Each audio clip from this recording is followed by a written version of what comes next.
જય હિન્દ। હું રેશમા પટેલ, ગુજરાત પ્રદેશ મહિલા અધ્યક્ષ આમ આદમી પાર્ટી।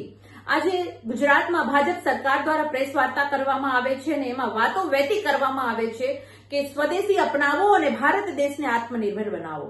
પહેલી નજરમાં તો એક દેશભક્ત તરીકે, એક દેશના નાગરિક તરીકે આત્મનિર્ભર અને સ્વદેશી વસ્તુ આવા શબ્દો સાંભળીએ ને તો ખૂબ લાગણી થાય, ખૂબ દિલમાં સુકૂન થાય, પણ વાસ્તવિકતા કંઈક અલગ જ છે।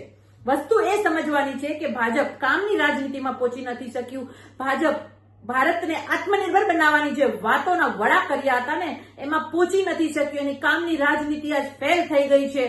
પોતે ભારતને આત્મનિર્ભર નથી બનાવી શક્યું। એટલા માટે આજે આવી શબ્દોરૂપી પ્રેસ વાર્તાનો સહારો લઈને ભારે ભરખમ દેશભક્તિને લાગણી અને અડી જાય એવા શબ્દો વેતા મૂકી અને માત્ર વાતોની રાજનીતિ શરૂ કરી છે। ખાસ મારે એટલું કહેવાનું છે કે આજ પ્રેસ વાર્તામાં ભાજપ સરકાર એવું કહી રહી છે કે અમે વિદેશી વસ્તુને ત્યાગ કરવાની વાત નથી કરતા। તો તમે ત્યાગ કરવાની વાતો નથી કરતા તો સ્વદેશીની વાતો કઈ રીતે કરી શકો છો? તમે પહેલા બેન કરી શકશો વિદેશમાંથી આવતી વસ્તુને? આયાત પર રોક લગાવી શકશો વિદેશમાંથી આવતી વસ્તુનો? નહીં રોકી શકે।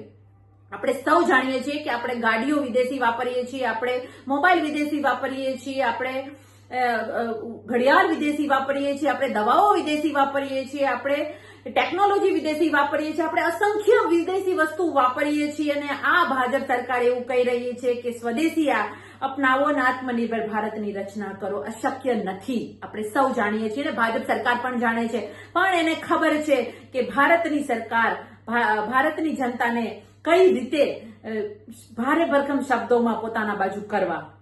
એટલા માટે આવા શબ્દો વાપરી અને આપણી લાગણી જોડે રમવા સિવાય બીજું કંઈ કામ કરી નથી રહી। મારે એટલું જ કહેવાનું છે ભાજપ સરકારને કે પહેલા તો તમે ગુજરાતમાં અને દેશભરમાં જે પોતાના પક્ષને આત્મનિર્ભર બનાવવા માટે અન્ય પક્ષોનો સહારો લીધો છે ને એ પહેલા બંધ કરો। તમે ખુદ આત્મનિર્ભર નથી, તમે પણ બીજા ઉપર આધારિત છો, બીજા પક્ષોના નેતાઓ ઉપર આધારિત છો ને તમારી સરકાર બનાવી રહ્યા છો, તમારા પક્ષને મજબૂત કરી રહ્યા છો। તો પહેલા ભાજપ પક્ષ પોતાનો આત્મનિર્ભર બને, બીજાના નેતાઓ લેવાનું બંધ કરે અને પછી મોટી મોટી વાતો કરે।